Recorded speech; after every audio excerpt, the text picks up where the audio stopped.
Yun, agrasa is back. So yun, ito berhol berhol na.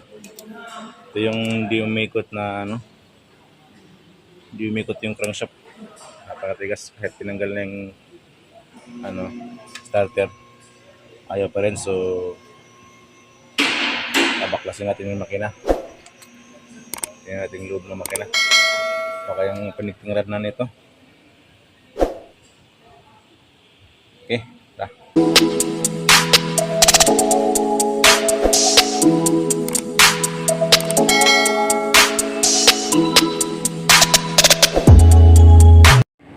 Yun, kagrasa, baklas na atir side. So kailangan sang buong makina ibababa. Transmission. Kasi hindi pa naikot eh. Hindi naikot yung ano. So ibababa namin yung mamaya. Break time po. Yung buong transmission at yung makina dahil hindi maikot yung crankshaft. So hindi matatanggal yung nut ng converter. Okay. So, mamaya. O tira, si Kagrasa is back. Ano, sinugot na namin yung ano, converter dahil hindi pwedeng hindi matanggal yung ano eh. Ayaw umikot to. So yun yung ano niya, transmission. Ha? Yan. Ito. Transmission, dad's charger.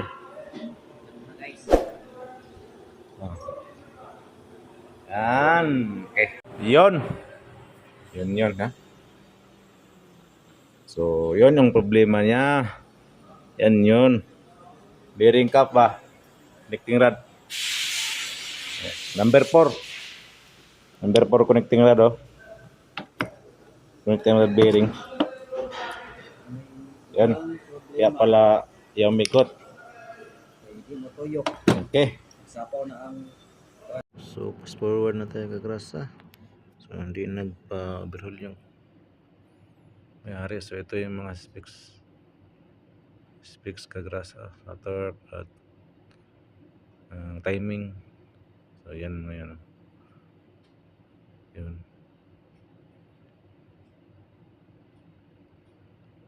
So, lahat ay papakita ko lang sa video.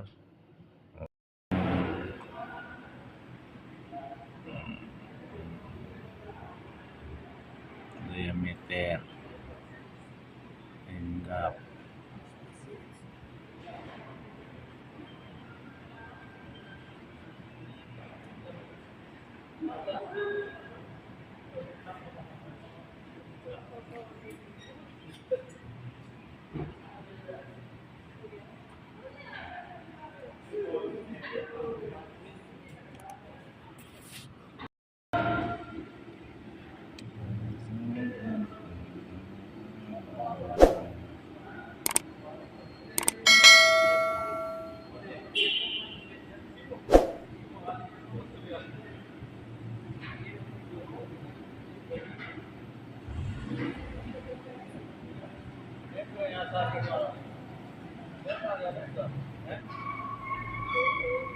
Timing.